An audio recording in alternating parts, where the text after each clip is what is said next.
est grand, c'est saison de sang. Il est un peu grand. Il rentre pas dans... Voilà pourquoi je chronique des mangas maintenant. Vous le savez, c'est parce que ça rentre pas dans l'écran sinon. Saison de sang de Mathias Bergara et de Simon Spurrier. Et il y a un Lopez aussi qui écrit, mais je sais pas ce qu'il a fait parce qu'on me l'avait pas dit dans la fiche. C'est aux éditions Des Dupuis. couleurs, je crois. Il est Je crois que c'est le coloriste, mais il faut le que je cherche, coloriste? je Ah, suis c'est bien pas sûr. possible. Et c'est... Parce que c'est en fait, Vas-y. c'est un comics à la base qu'ils ont transformé en BD. Ouais. Ouais. Ok. Alors j'aime beaucoup le saison de sang. Et en fait, c'est une goutte d'eau. Enfin, c'est une goutte de sang qui fait le sang. Tout est... Je vous ai pas vous parlé des couves, hein, mais là, on a du... Là, alors, on a du gaufrage. Alors, ici, c'est en relief. Voilà. Moi aussi, je peux faire de la SMR. Non, ça marche pas. Il y a du gaufrage sur le sang et il y a du vernis sélectif sur le personnage. Et tout le machin est hyper beau. C'est une BD. Oui, j'ai décidé que j'apprécierais tout BD et pas comics. C'est une BD qui n'a pas de texte. Il n'y a pas de bulle. Alors, est-ce que zéro niet nada? Si, il y en a un moment, mais c'est pas en langage humain, donc du coup, on peut pas comprendre.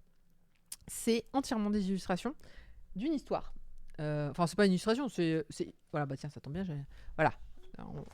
Il y a des bulles, on comprend que le monsieur, il parle, mais il parle pas humain. Donc, pas besoin de traduire, on ne pourra pas savoir ce qui se passe.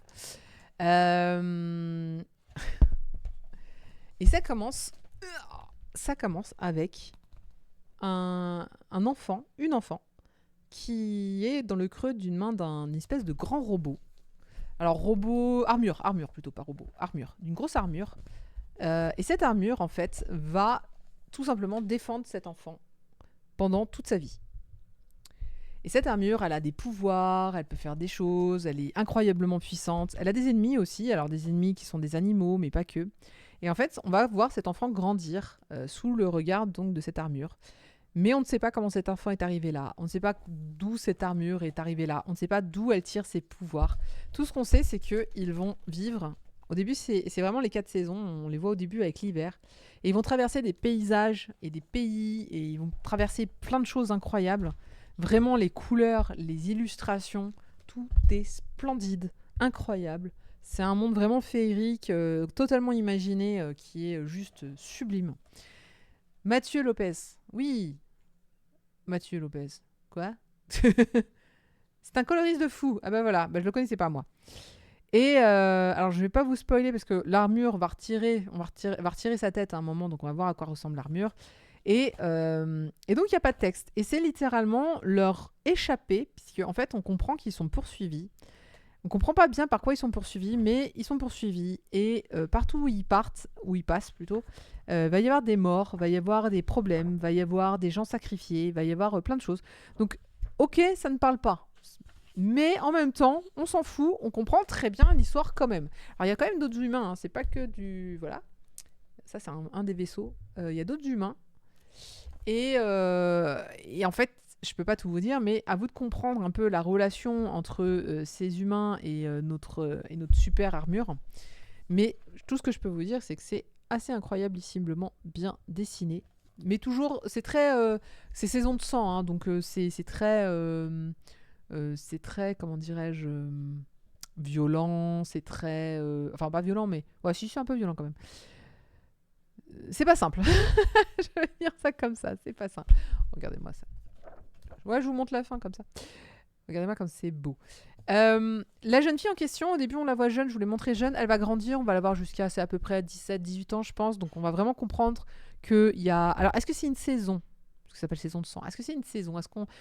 Ça commence en hiver, ça se termine en hiver? Ou alors ça commence dans un endroit où il y a la neige et ça finit dans un endroit où il y a de la neige? Mais en tout cas on la voit grandir. Il y a toute cette histoire, il y a beaucoup de réponses dans les questions que vous pouvez vous poser. Pourquoi elle est là? Et l'armure c'est quoi? Et en fait, tout se comprend. Il y a beau ne pas y avoir... oui, c'est une saison.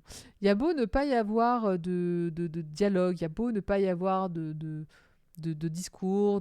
Alors, il y a quelques textes, mais ils sont en dehors. C'est, on va dire, par chapitre. Il y a un petit texte qui est quand même descriptif.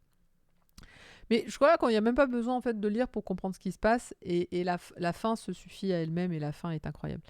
J'ai été super agréablement surpris. C'était vraiment. Là, on disait tout à l'heure qu'ils avaient tous des choses un petit peu extraordinaires. Donc, l'extraordinaire de celui-là, c'est. Il n'y a pas de texte. Alors, c'est pas la première fois que je vois une BD sans texte. J'en ai déjà vu plein. C'est pas une particularité. En tout cas, dans la BD franco-belge, c'est pas une particularité. Il y a plein de gens qui décident de faire des histoires sans forcément faire de la narration. Ça reste un exercice périlleux et difficile.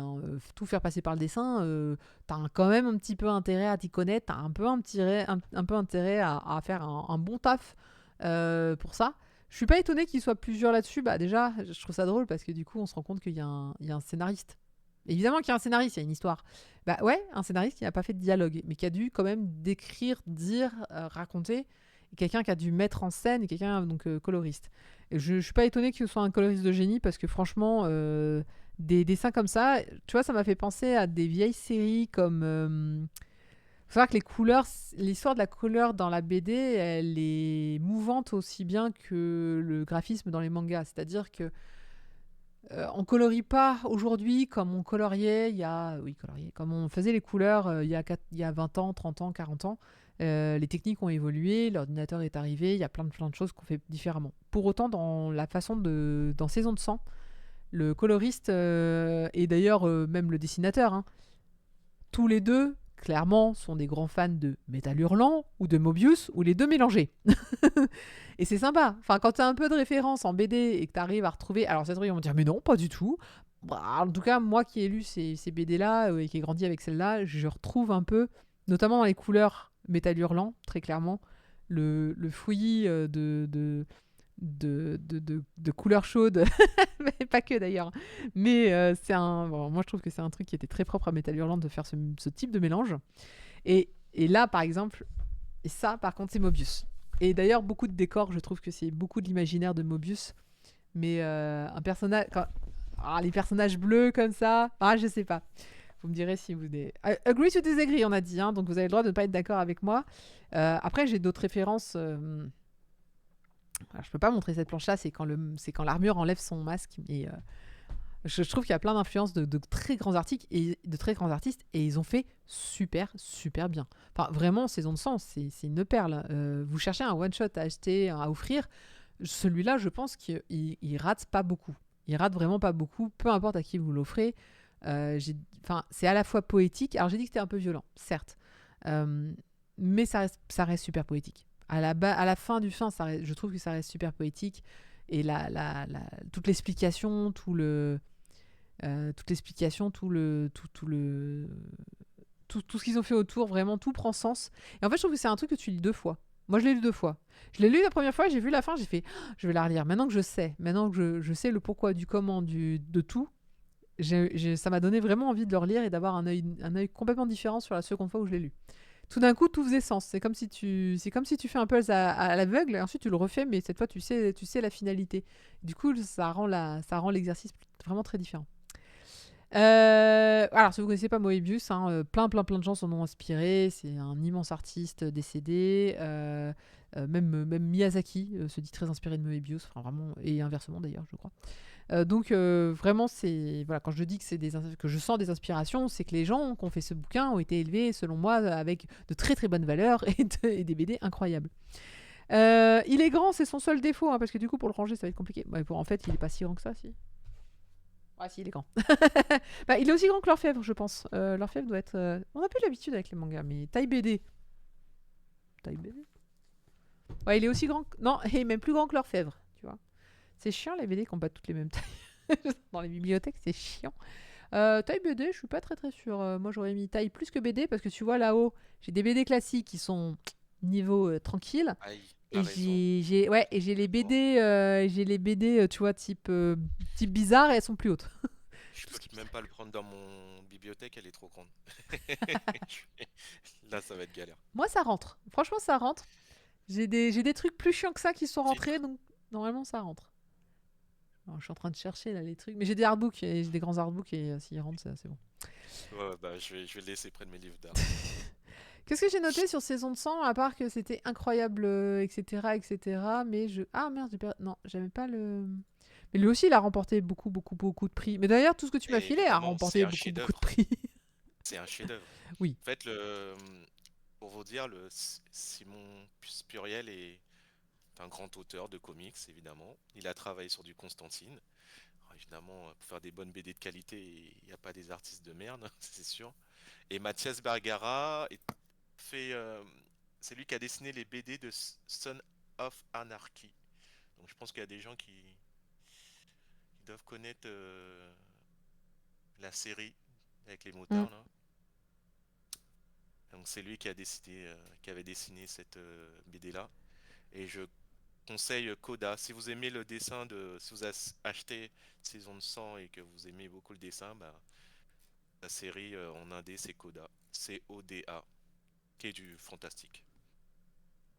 Donc vous imaginez la qualité de couleur et qu'il y a dans le récit, bah, vous avez toute cette qualité d'univers très coloré, Mm. très profond, explosion de couleurs, des détails de fou. Ah, mais j'ai Franchement, vraiment c'est saison de sang pour le coup, ah, incroyable. c'est dur. J'ai envie de dire que tous sont mes chouchous. Ah ouais, mais C'est moi, trop ce qui bien. me tue, c'est la variété de ces environnements. Tout est clair, tu comprends. Les insectes sont Ouais. différents, les trucs, mais tu comprends ce que c'est Je la suis presque triste de pas luminosité. chroniquer Lincal, tu vois, parce que je lui trouvais qu'il y avait qu'il y avait des trucs de Lincal. En même temps, Lincal c'est Mobius. Lincal c'est Mobius? Non, c'est pas Mobius. Non, c'est Je connais pas. Je crois non, que j'ai pas lu c'est Lincoln. Jaber machin chose. Ah là là là là là là là là là. Jodorowsky et Moebius. Là, du coup, ouais, il y a Ah il oui, y a un oui, peu de oui, on Lincal m'en a pour moi. beaucoup parlé, mais Ah bah c'est ma BD je l'ai préférée, c'est pour ça que pas. t'en as entendu parler.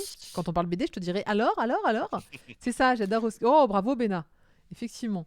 C'est des livres assez lourds Non, en mais poids. Oui, oui, L'Incal, La Case des Métabarons, tout ça, c'est on m'en ça. a parlé, mais bon, Oh, c'est trop si je dois bien. rattraper la BD en plus des C'est comics, Ouais, alors tu vois, j'aurais tu me jamais le demanderais, budget. Marcy, il faut une seule BD que tu dois acheter dans ma vie, j'achète quoi? Je te dirais Lincal. T'as jamais Ah, Eh ben heureusement qu'on les a à la maison. BD. Alors il y a ça et La quête de l'oiseau du temps de Loisel, Si je te dis. qui sont Ah, c'est... mes deux immenses chouchous en BD. Mais Ouais, ever. mais tu vois, en BD, pour moi, c'est très compliqué. Genre Il y a tellement de choses différentes en BD. ah ouais, mais Moi, non, Saison de c'est sang, pour moi, faut l'offrir, quoi. C'est une BD à offrir, quoi. C'est incroyable. Vous savez quoi offrir à Orange Mécanique. On va passer à un truc gore. Un truc gore La que j'ai suite. adoré. Tu sais lequel c'est du coup.